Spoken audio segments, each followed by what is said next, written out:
Hello, everyone. My name is Jessica Hunley, and I am the FCS agent in Madison County. I will be sharing with you the first leader lesson today for 2024, self-care and self-pampering. So with this lesson, it is quite a bit involved, so I'm just going to warn you now, it's a little bit long. And if you ever at any point feel like you need to stand up, stretch, take a break, pause the video, please feel free to do that. After all, this is about taking care of ourselves. So if you ever get little tired sitting, just stand up, stretch, come back, and I'll be right here waiting on you. So with that today, we're going to learn a little bit about how to take care of ourselves and what does that really look like and what does that mean and when is it taking care of yourself and was it spoiling yourself. So with that, we're going to dive right into the lesson. So I'm going to share my screen and jump right on over here.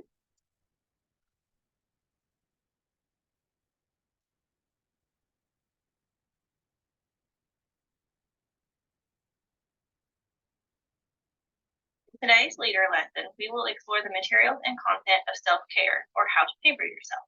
This lesson includes three parts. The first part is self-care versus self-pampering. The second part is choosing happiness. And the third part is ways to self-pamper or flatter yourself to feel good. We will be exploring how to dress to feel good, build a strong foundation with well-fitting shoes and bras, be unique with our accessories, showing your attitude with color, and how to sleep well with the right sheets and pajamas. We will go over all of this as we get through the material. Each leader should present the materials in parts 1 and 2, self-care versus self-pampering and happiness. Leaders should then choose 1 or 2 flatter to feel good pampering tips to highlight in their club meeting. So let's get started with part 1, self-care versus self-pampering. Every leader should discuss part 1 during their lesson. You will find this publication in your packet of resources. This is the self-care versus self-pampering publication. So what is self-care and self-pampering? You can take this time now to discuss what does self-care and self-pampering mean to you. You can pause the video and rejoin when you're ready.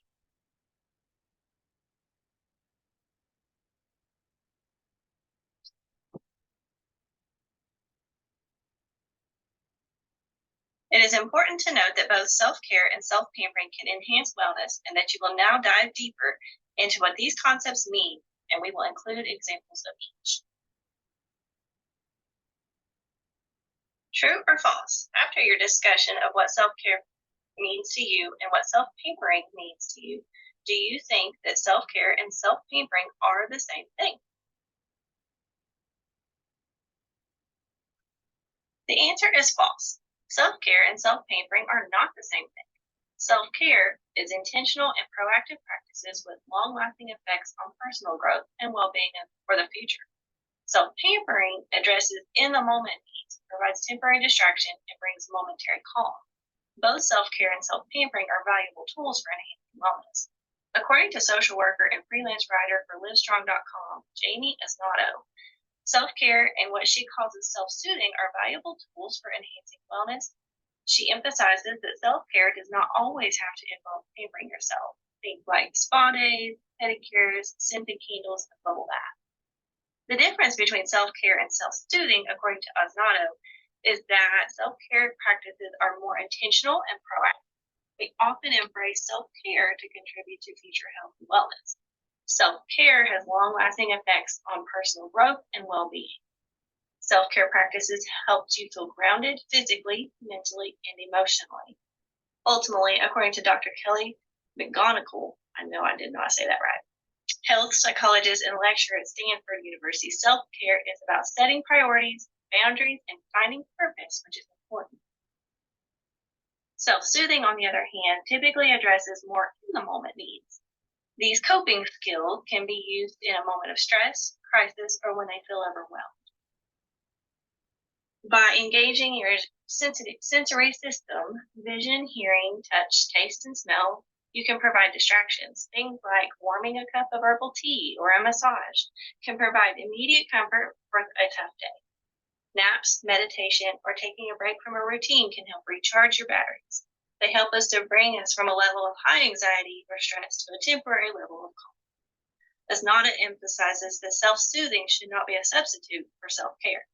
She goes on to say that if your self soothing and self pampering is getting in the way or sabotaging your self care, you may need to pause and reflect. An example of this might include paying for a massage that blows up your finances, or maybe you've eaten so much ice cream that it's starting to gain some weight. Now that we've defined the difference between self care and self pampering, let's take a look at some examples. What are some examples of self care that you do? What are some examples of self care or self pampering, that you do? Take a moment to pause this video and discuss among yourselves some of your favorite things.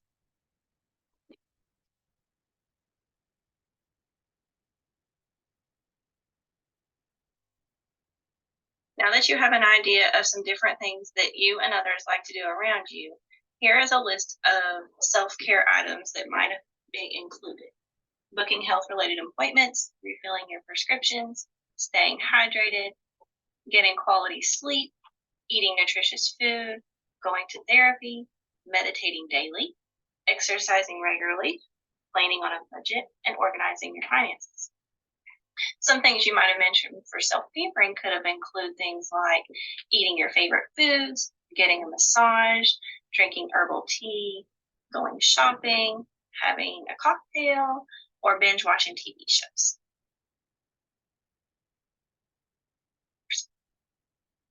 Now that you've established the difference between self care and self pampering, let's move into part two: choosing happiness, and how are these things related? According to Tom Baudet, they say a person needs just three things to be truly happy in this world: someone to love, something to do, and something to hope for. The next part of this lesson dives a little deeper into the intensity of which the role these three things play in our lives. Attached on this slide is the supplemental publication for this piece of the leader lesson, entitled Happiness for Health and Well-Being. Again, both self-care and self-pampering are valuable tools for enhancing wellness, and both can lead to happiness. Happiness is a challenging concept to define. It describes a range of positive emotions that can include contentment, joy, pride, and amusement. For many, happiness includes worthwhile and meaningful life experiences. Increasing evidence demonstrates that happiness can improve physical health, promote feelings of positivity, and enhance cardiovascular health and the immune system. Some studies even connect happiness to longevity and overall well-being and life quality.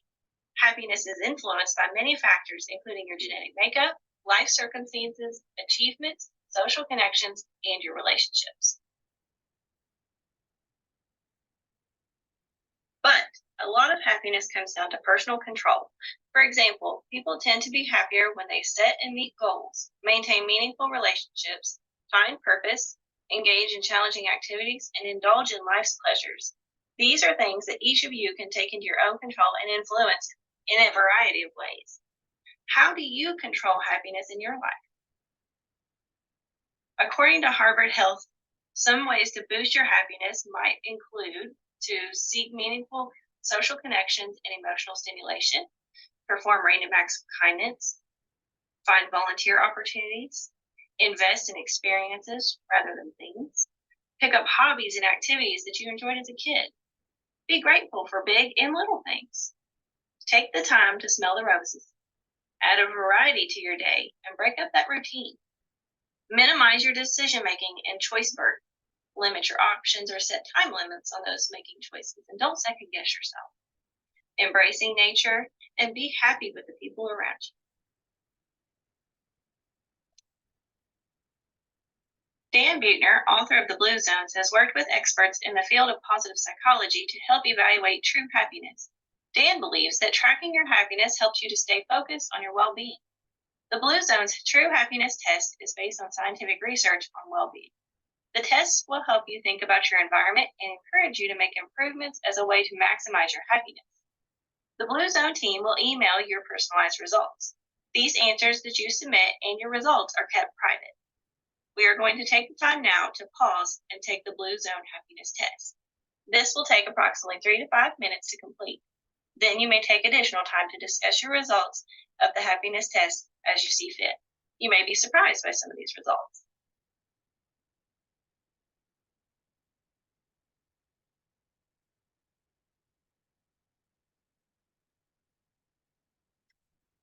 I'm sure there are days when you juggle so much that you may feel like you just don't have one single second to yourself. However, time to yourself and some basic self care and self pampering can be critical for our overall well being. What are some things that you do to make yourself happy? Are any of these things different than the examples you give for self pampering? Based on your true happiness score and the information you read about improving your environment to maximize happiness, what are some things that you can do differently? Take a moment now to discuss some of these things amongst yourself. Here are some tips for carving out a little time to ourselves. Unplug yourself from electronics, social media, email, and phone calls for a set amount of time. Maybe it is even while you have one cup of coffee or while taking a short drive or a walk. It does not matter what you're doing, just put down the phones and turn off the TV and screens for just a few minutes. Create something. Draw a picture or bake a cake. Make a clay sculpture or color in a coloring book. It doesn't matter what you do or how good it turns out, just do something that you enjoy. It will get your creative juices flowing and help clear your mind. Spend a little time on your favorite hobby. Maybe you like to sew or maybe you like to read. Maybe fishing is your favorite thing to do. Just make it a priority to spend even just a little time on your own and get back into some of those hobbies. Write it down. When we are stressed out, it can be helpful to spend a little time writing down how we feel. Just getting it down can often lift our moods or help us to better realize our needs once we fully realize how we feel.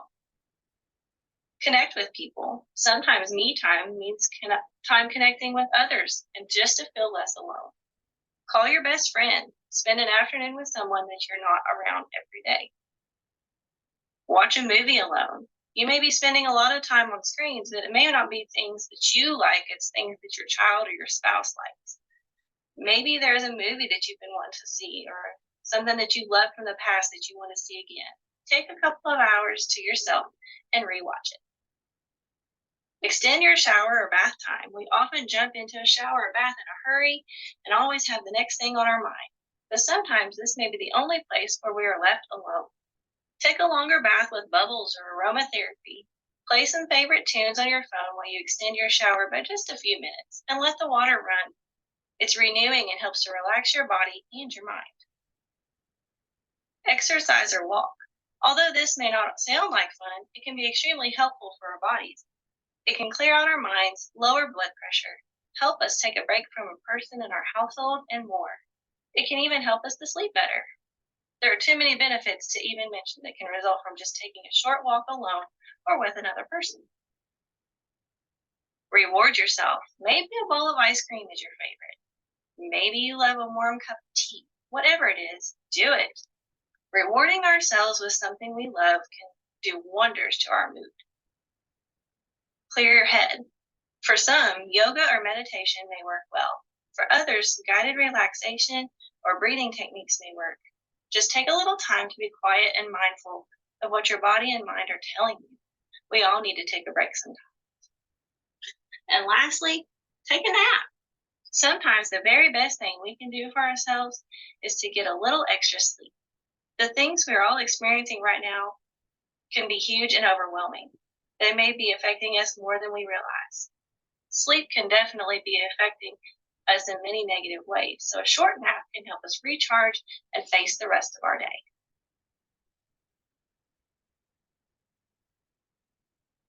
This is the activity for self-pampering and happiness. It is a monthly calendar of ideas and ways for members to take some daily me time, some self-pampering time, or just happy time.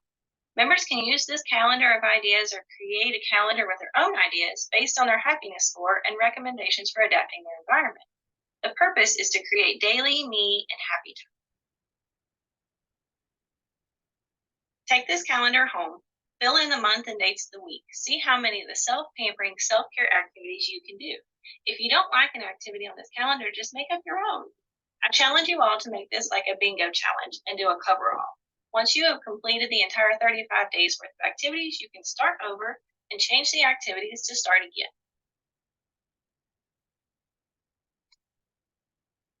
True or false? Self care is selfish and self indulgent.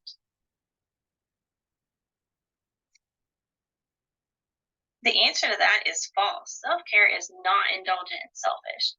According to Dr. Alice Boyes, who writes and reviews for Psychology Today, self care is not indulgent or selfish. She says if you're thinking about self care in this way, you're thinking about it incorrectly.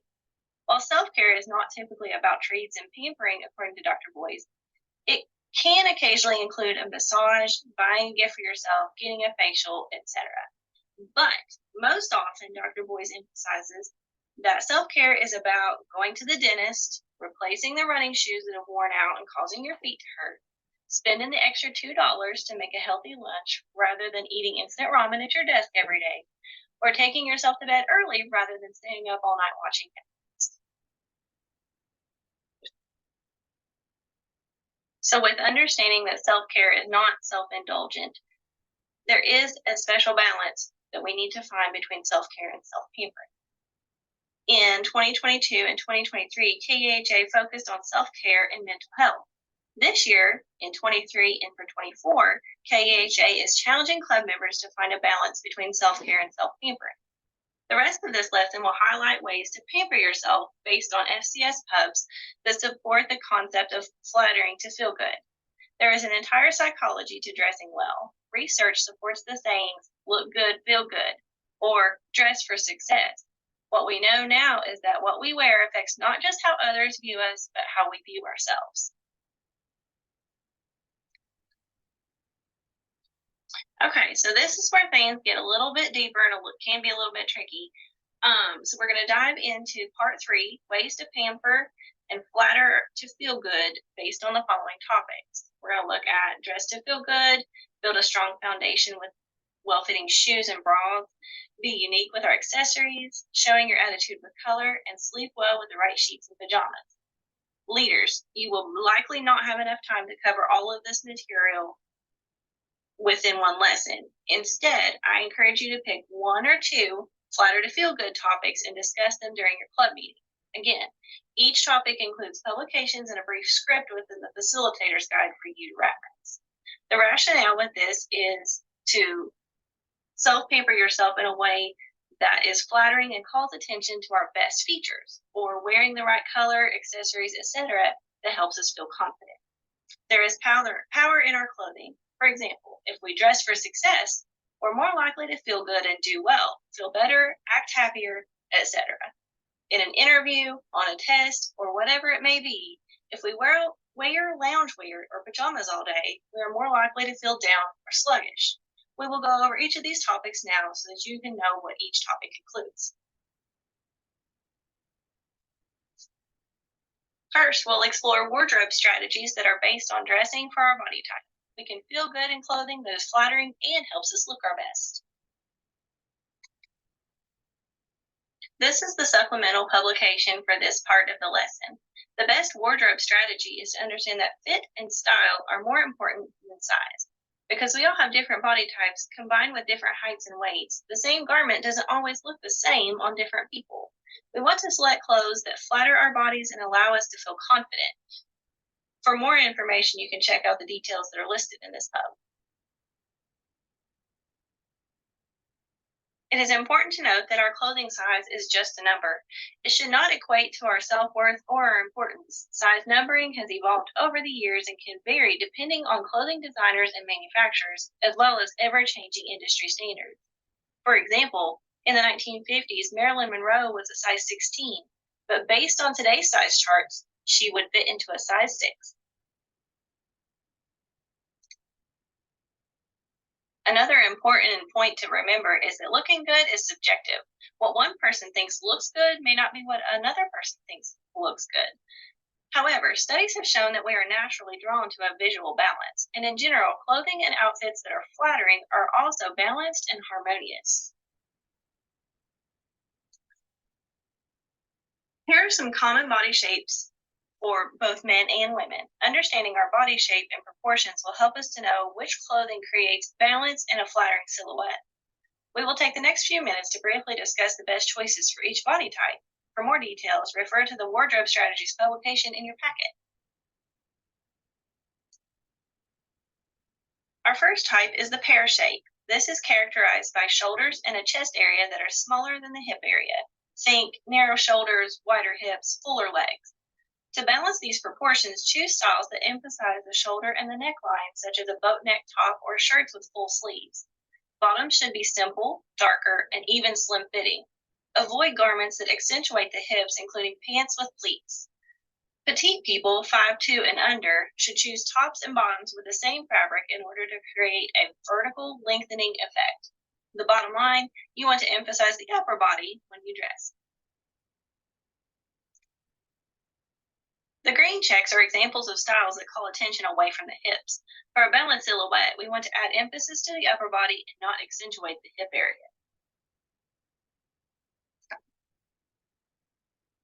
The inverted triangle shaped body type is defined by a larger bust and not much definition in the waist area. Think wider shoulders, lack of waist definition, sporty or athletic appearance. This gives emphasis to the hip area with pocket details and shirts with a V-neck collar, which are ideal for drawing the eye downward. Choose lighter colored pants or skirts to add dimension. Wear clothing that emphasizes the lower body. A lot of times you'll see this body type in like a swimmer. The green checks are examples of styles that do not emphasize the width of the shoulders. For a balanced silhouette, choose necklines that are deep and narrow and pants with a slight flare near the ankle. The rectangular body shape type is known for having a straight midsection. Think straight up and down proportions with a lack of curves or definition. Wear clothes that defines the waist and creates curves.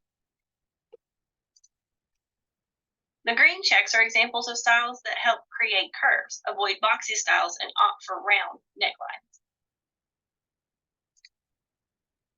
The apple body type is characterized by wide shoulders, wide or a full midsection, and a flat bottom. Wear clothing that emphasizes your best parts. The green checks are examples of styles that call attention away from the midsection. For a balanced silhouette, choose low, wide necklines and pants with a slight flare near the ankle. The hourglass-shaped body type is sometimes referred to as curvy and is well balanced with a waist that is smaller than both the shoulders and the hips. Think rounded shoulders, defined waist, rounded bottoms or hips. Emphasize the waist with tailored jackets or wrap dresses. Clothing that skims but does not cling to the body can be flattering. Avoid bulky, shapeless garments that may accentuate the shoulders or the hips too much. The green checks show clothing that emphasizes the waist. Avoid clothing that calls attention to the neckline or the hips, as this can make the silhouette appear rectangular. It is important to remember that not every suggested style may look good on you. Just trust your instincts and go by how you feel while you're wearing it. The most important thing to remember is that confidence looks good on everyone. So what do we do now? Now that we understand a little more about dressing for our body type, we can go through our wardrobes and only keep the items that you find fit you and are flattering. Do you feel good and confident when you wear those clothes? Those are the ones to keep. The rest of them might be suited for a donate pile. Next, we're going to move on and talk about shoes. Let's put our feet first. Shoes build a good foundation. If you're like me, my shoes kind of depend on my attitude that day. It's kind of like when it rains on your parade, just put on some really cute boots. Or sometimes you've got to put on your big girl boots and prove that you can use the pointy end. Shoes can start off on the right foot moving forward into new situations. For example, a new pair of shoes can change your life. Just ask Cinderella. And one thing that I love most about shoes is that no matter how much I eat, my shoes still fit. So what comes to mind when you think about shoes? After today, I'd like you to think and associate shoes with fit and support. The key to a good shoe is fit and support is more important than size and style. We'll take the next few minutes to briefly discuss shoes and the impact our shoes have on our feet. For more information and details, you can refer to these two publications included in your handout. Our feet and the shoes we wear should not be an afterthought. Our foot health impacts many aspects of our body and can reveal several health issues. Podiatrists specialize in treating foot and ankle disorders related to arthritis, cardiovascular disease, diabetes, injuries, joint or nerve disorders, muscle or tendon problems, skin conditions, and even toenail problems. Not surprisingly, research indicates that wearing incorrectly sized footwear is associated with foot pain and foot disorders. In a series of 18 studies with 138 participants in each, 63 to 72% of the participants were identified as wearing the wrong size of shoe. Having a properly fitted shoe can do more than just improve your appearance. It helps to evenly distribute a person's weight, allows for the exercise of your muscles, protects and supports your feet, and then provides plenty of room for your toes. So, how are your shoes fitting? Are your toes cramped or squished? Don't select shoes just because you like the way they look. Make sure that they feel good too.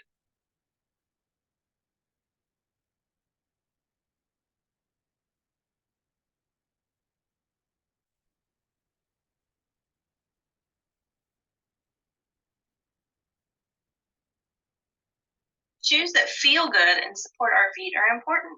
Here are some other tips to help us find shoes that also flatter our feet. Try on for size. The proper size has no gaps or bulges. A flattering shoe will make shorter legs look longer. A low vamp. The vamp is the front and center part of a shoe that covers the top of the foot. The style of vamp depends on the style of the shoe. Think where the top of your shoe ends and the top of your foot begins. It's a low vamp if it ends just above your toes. It's a high vamp if it covers the top of your foot. Legs look longer with a low vamp. A low vamp is ideal with skirts, dresses, and cropped pants. A high vamp is best with pants or very short hemlines like a mini skirt or shorts. Skin tone shoes normally make the leg look longer. A proportionate heel size makes sure your heels are not too chunky for your outfit nor appear like they will snap off under your weight. Socks showing or not. This depends on how you want your legs to look and is a personal preference. Socks are often necessary for warmth and comfort, but they can extend the life of our shoe and help keep our feet healthy. Here are examples of shoes that can be flattering for shorter women. The tri-styles can make shorter legs appear longer. The shoes listed on the right can make shorter legs appear even shorter. And then here are some examples of shoes that can be flattering for a taller woman. The tri-styles do not detract from a longer leg, and they can help legs appear less long if that's the goal. Avoid the styles listed on the right if you don't want your legs to appear too long. The most important thing to remember when buying our shoes is to find some that are practical and affordable. It's also important to wear shoes that provide support to your feet and ankles. You may be able to add inserts or orthotics to some shoes to help maintain a neutral foot and ankle alignment as well. Be sure to remember that function is more important than fashion. Don't be tempted to wear those shoes just because they look good when you know they're uncomfortable or impractical. You'll thank yourself later and avoid aching feet, blisters, and wet socks. I'm sure everyone can agree which shoe is more important to wear on the day of running errands in the rain and then which ones that we would wear to the zoo. Shoes can be an investment. Take some time to care for them so that they will last longer. Some of those tips could include not wearing the same pair every day, brush or wipe them off after each time that you wear them. Maybe you need to use a shoe horn to prevent shoes from stretching or as an aid to put them on. And shoe trees can help to maintain the shape of your shoe. Now we're going to move on from shoes into the bras. Let's get confident underneath our clothes. The key to a good bra is the same as a good shoe: fit and support. Remember, fit and support are more important than size and style. For more details, you can use this pub that you can find in your packet. Bras are a personal choice, and when and how we wear them are influenced by social norms. The health benefits for wearing or not wearing a bra is debated, but there is evidence that a proper fitting bra supports the breast and can increase comfort and reduce injury during certain activities. I'll let you be the judge of what activities those are. In general, cup size is determined by the difference between the band size and the bust size. This is a good place to start when trying on a bra. However, it's important to note that the cup size and the band size are interrelated. For example, the cup volume is about the same for the following sizes: a 36B, a 34C, and a 32D. Therefore, if you need to go down in a band size, you may need to go up in a cup size and vice versa. If you go up in a band size, you may need to go down in a cup size. You may need to try on several different size combinations to find the bra that fits the most properly. When a bra fits properly, there is no tugging, pulling, or adjusting. The bra band, not the straps, should provide about 80% of the breast support. A new bra should fit comfortably on the first largest hook. As the bra is worn more frequently and the band stretches, use the middle and the last hooks to make the band smaller. The band should be parallel to the floor. It should not be pulled up towards the shoulders or down towards the waist, as seen in the left and the right pictures. In a properly fitting bra, the strap should also not be digging into your shoulders or fall off your shoulders, but just meet the shoulders evenly. Supportive bra cups should cover the entire breast, without gaps or a portion of the breast filling out. For those interested in going to have a bra specially fitted or professionally fitted, you can go to most lingerie shops, department stores, and even a specialty bra shop. These could in places such as Nordstrom, Victoria's Secret, Macy's, Dillard's, JCPenney's, and others of the sort.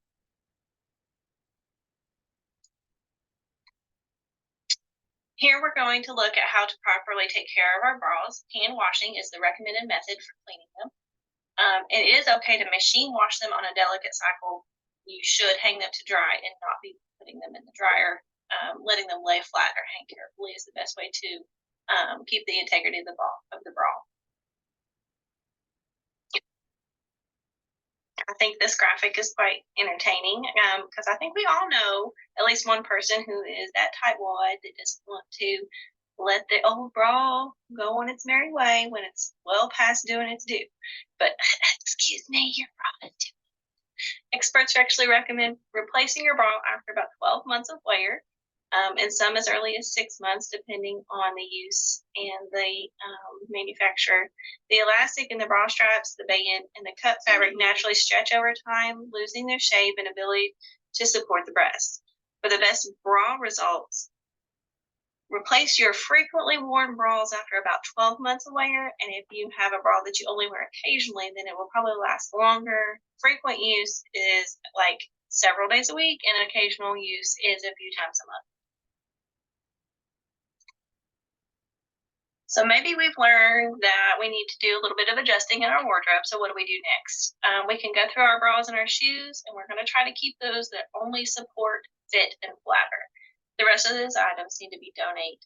And unfortunately, I think it's safe to say some of those could even be trash, but we will try to reappropriate where we can.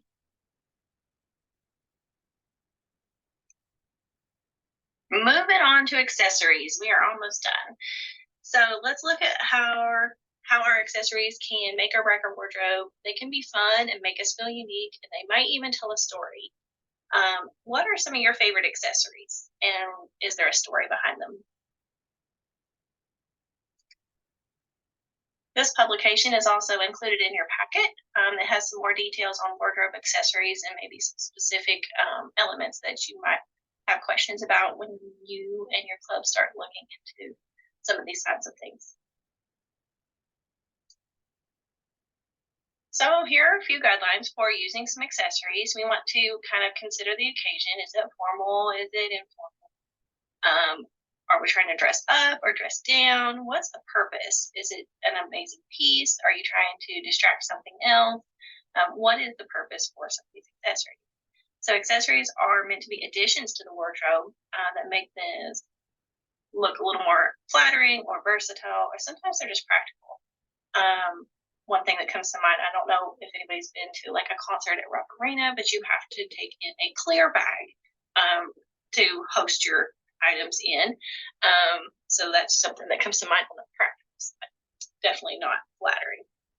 We use them to draw attention to preferred areas of our body and balance our silhouette. So, drawing our eyes up or down, however that may be, that's a good use of an accessory. And if you're dressing to be looked at, then let's give somebody something to see.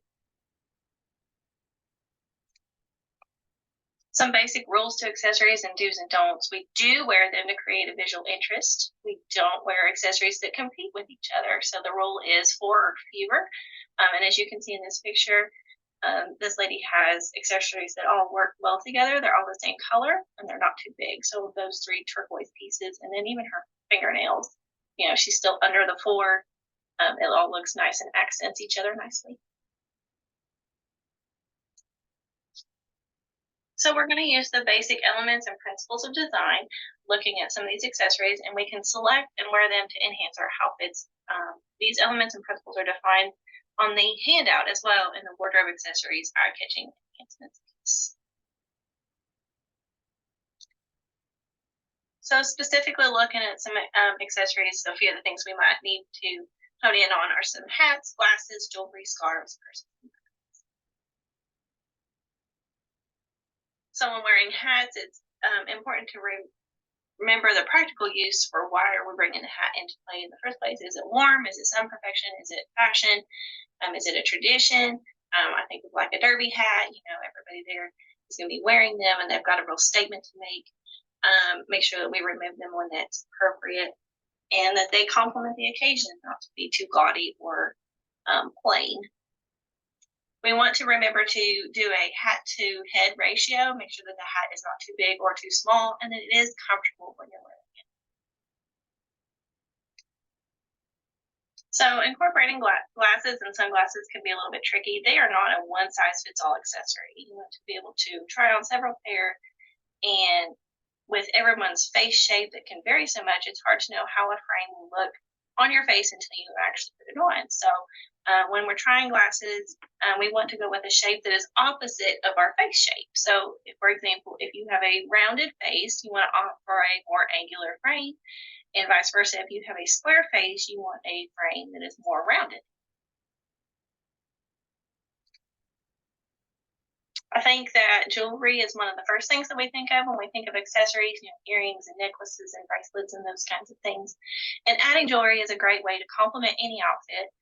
We want to be sure that it's, again, appropriate for the occasion. And sometimes it's just better to keep it simple. This is something sometimes that I struggle with because I love so many different pieces. And I'm also a little bit OCD, so I don't like to mix and match colors a lot. For example, like a rose gold pair of earrings with a silver necklace. It's me. I just can't. So this is just something to always be kind of mindful of and step back and sometimes just keep simpler and it's better.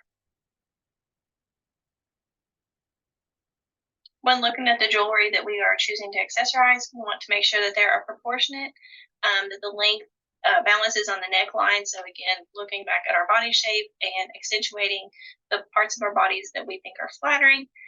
You want to pin brooches in an unexpected place. I think a lot of times we find a traditional place and your eyes automatically go there, but sometimes it catches you off guard and it's a nice change. With rings, you can do a lot of experimenting, stacking, and alternating, rotating your fingers and stuff where you would traditionally wear it. And the bracelets, mixing and matching of thicknesses and materials really adds a lot of dynamic. Again, something that I struggle with personally, but looks great on everybody else. So just experiment, try not to wear too much. And a good place to look is to get in some magazines or get online and find photos of what you do like and then try to replicate it. Balance is the key when it comes to jewelry and with placement.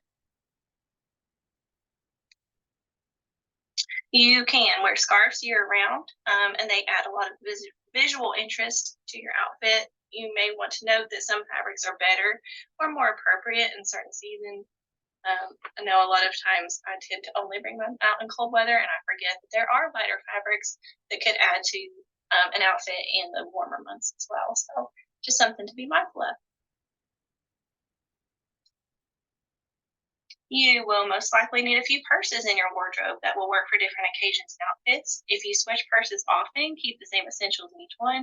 Or a good idea is to have a small pouch of the essentials that you can easily move from one purse to the next so that you're not spending a whole lot of time transferring all your items and then saying, oh man, I left that in the other purse.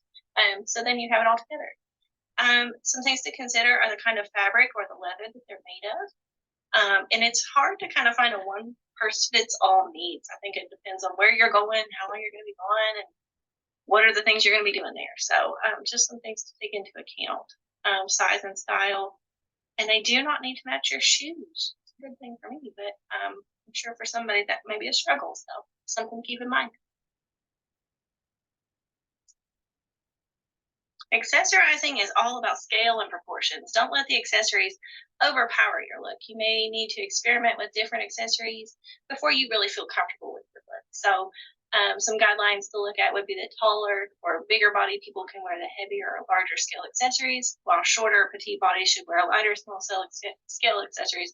I'm sure there is an exemption to that rule because I can understand both ways where that could just accentuate the things that we don't want to accentuate. So we really want to be careful there.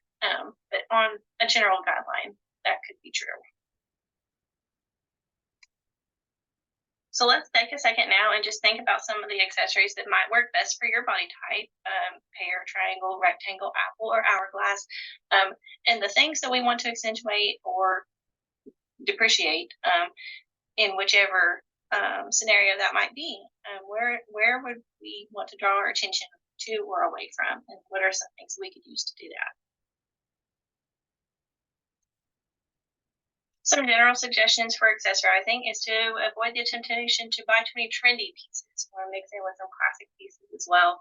I know a lot of times you'll see teen girls and they've all got like the same necklace, or they've got to have the new whatever.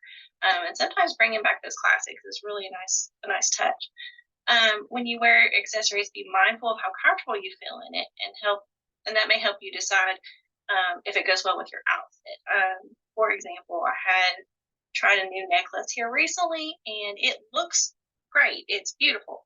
It is so heavy. I can't hardly stand to wear it. So just take that into account when you're getting dressed. Is it flattering for your body type or your proportion? And sometimes we really need to hone in on quality instead of quantity. When accessorizing, we need to make sure that it flatters the body type and avoid buying too many trending pieces. Keep mixing and matching and accessorize in a way that makes you comfortable. You go ahead and do those experiments and find new ways to accessorize and add visual interest that suits you and makes you unique. Finally, we are going to look at how color of our clothing and accessories can be used to determine how we look while we're wearing them. Included in your packet is this publication, which has some good information about determining our best colors to wear, and some good reminders from the slides we're about to go through. Okay, so it's time for some discussion. Do you have a favorite shirt? Okay. For those of you that said you did, why is it your favorite?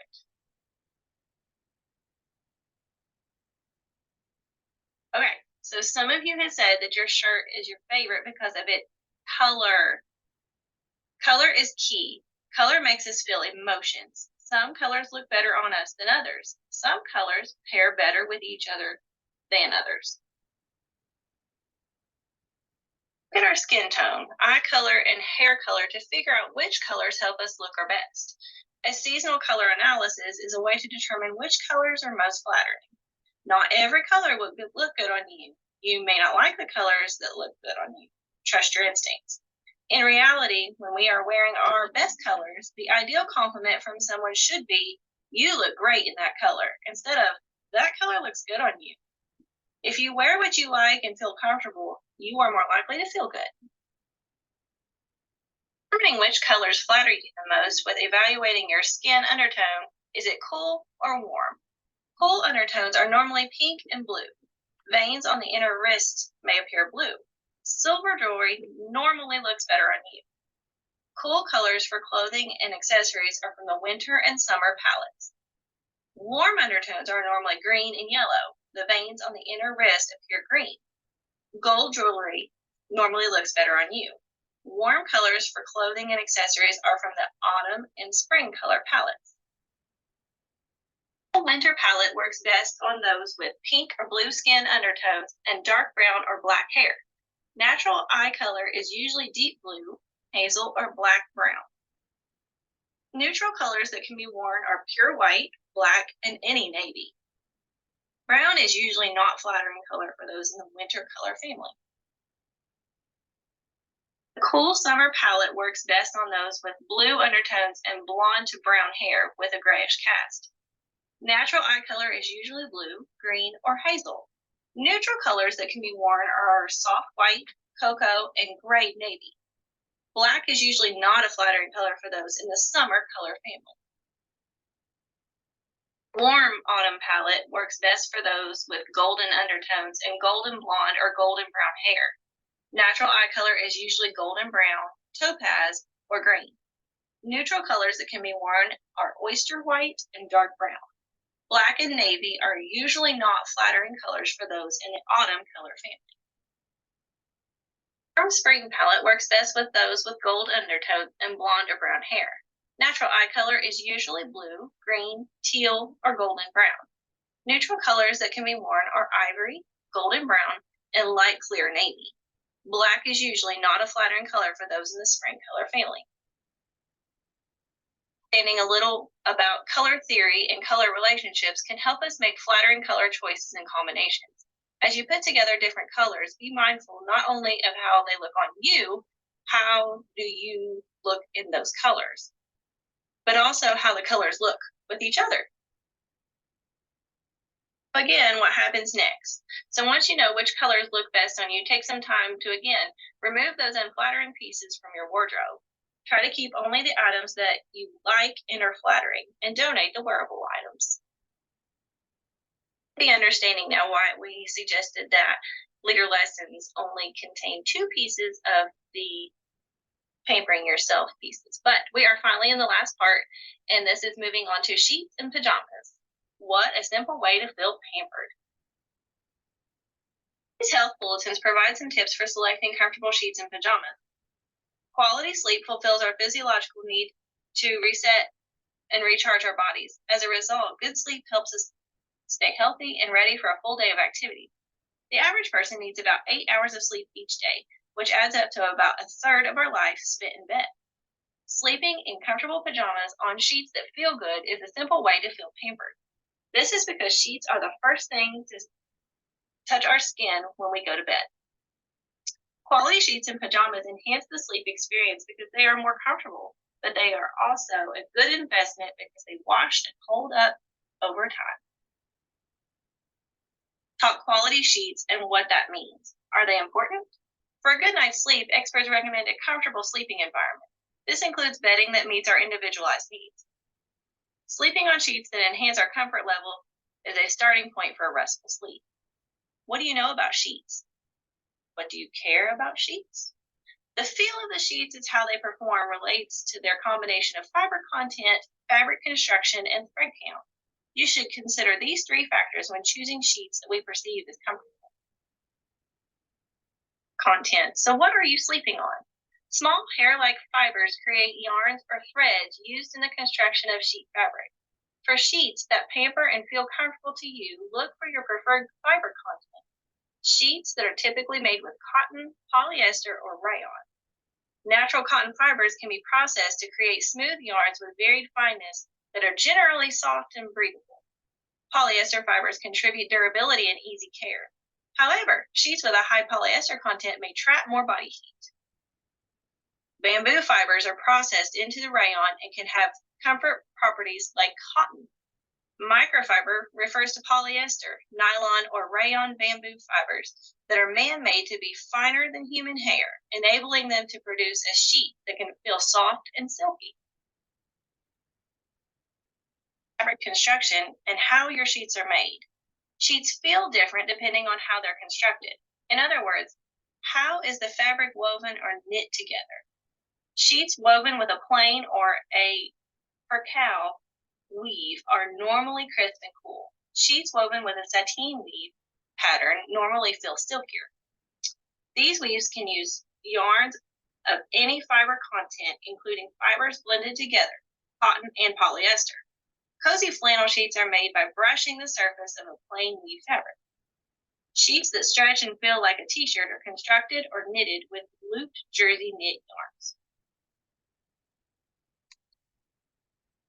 Now, what about thread count? True or false? Does a higher thread count equal better quality sheets? The answer is false. The quality of the fibers that create the yarns, as well as the construction method, can impact the quality and feel more than just the thread count. Thread count is the number of yarns that are woven or interlaced up and down and side to side within a square inch of the fabric. For example, sheets with a 300 thread count may have an average of 150 yarns per inch in the up and down or direction and 150 yarns per inch in the side to side left direction. Many consumers consider that a higher thread count equates to a softer, nicer set of sheets. However, this is not always the case. The yarn quality, including the yarn size, has more impact on the feel of the sheets. Yarns made from fibers that are smoother and longer may feel more luxurious, creating sheets that feel better even at a lower thread count. A mid-range thread count of about 350 is a good place to start, keeping in mind that a lower thread count may be more breathable. Some manufacturers report an incorrect thread count that is impossibly high. Thread counts such as 500, 600, or even 1,000 are mechanically impossible. Instead, what happens here is each ply in a yarn is inaccurately counted as a separate thread. When looking for sheets to help you feel pampered, don't be too concerned with the thread count value. Instead, just focus on how the sheets feel. So treat yourself to a restful sleep. If you can afford to splurge a little on sheets that you like and that feel good to you, do it. The right set of sheets can make a difference in your quality of sleep. Don't forget to wash and change your sheets at least every 2 weeks, or more frequently if you sweat a lot. An easy and inexpensive way to feel pampered is to change your pillowcase every few days. Comfortable pajamas are another way you can pamper yourself. The right pajamas can help us stay comfortable as we sleep throughout the night. Pajamas with fiber content such as rayon, bamboo, or lyocell can help us stay cool by wicking away moisture and sweat as we sleep. Or fuzzy flannel pajamas can help us feel warm and cozy. What is comfortable for you? Do you prefer stretchy knit pajamas, or do you like a crisp woven pajama? So with that, I will leave you to pursue the things that you find indulgent for yourself that are necessary for your own self-care and self-pampering practices. This will actually include all of the lesson materials. And if you have any questions, please feel free to reach out to me or your agent, and we are happy to assist you in any way we can. My office number and my email is on the screen, and I look forward to hearing from any of you. Please remember that there is also an evaluation form for this. If you all wouldn't mind to fill it out here as soon as you can and give it back to your agent, and then agents, if you could forward that to me as well, that would be great. One last reminder with this lesson is that KEHA is actually having a family and individual development contest this year. This contest is a way to get you all started networking together in a way that speaks to self-care and happiness in its own way. This opportunity is a great way to get people involved doing some things that they enjoy. Maybe it can help them build skills, create memories, and can contribute to your overall happiness. And the little perk to it is that you could get rewarded for your efforts at the KEHA state meeting. So here on this slide, you can see the rules of the contest and how the submissions are intended. The manual in Appendix 1 has some more information, as well as Appendix 3 that has all of the up-to-date information here for the Family and Individual Development Chair. If anybody has any questions on this, they can reach out to me or the person listed here. So I encourage each of you to try to take part in this challenge, and hopefully we'll see some good, fun things come of it. Thank you all.